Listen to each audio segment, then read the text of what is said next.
Be ready. Start. That the land of the petitioners was situated on main Delhi Chandigarh road and was having great potential and was suitable for residential, commercial and industrial purposes store. It was further averred that the prescribed authority had not given any basis for determining the compensation for the acquisition of rights of user of the land of the petitioners at such a low rate, which was based only on the data supplied by respondents number 1 and 4 star. It was further averred that the impugned award was not speaking one and it lacks reasoning that the prescribed authority erred in not taking into account the location of the site, fertility and kind of the land, and had also not taken into consideration the value of the adjacent land, that the prescribed authority had not given any notice to the petitioners regarding the proposed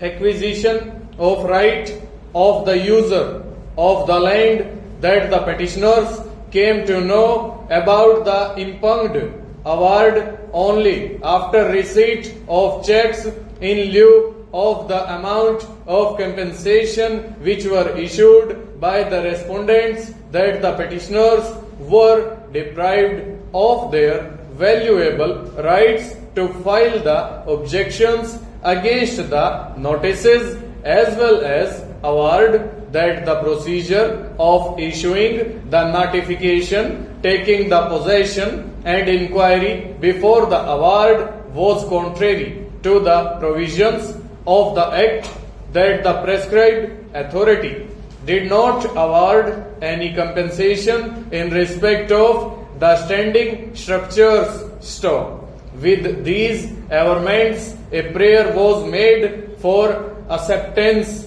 of the petitions and setting aside of award store. On notice, the respondents appeared store. Respondents number 2 and 3 filed written statement contesting the petitions, wherein they took preliminary objections to the effect that the petitions are false, frivolous, and the same are liable to be dismissed, that the petitions are not maintainable in the present form, that the petitioners are stopped from filing the present petitions by their own act and conduct, that the petitioners have no cause of action or locus standi to file the present petitions, that the petitions of the petitioners are bad on account of misjoinder and non-joinder of necessary parties, that the petitioners have not come to the court with clean hands and they have suppressed the true and material facts from the court, that this court has no jurisdiction to try and decide the present petition, and that the petitioners have not complied with the provisions of the Act and rules made thereunder.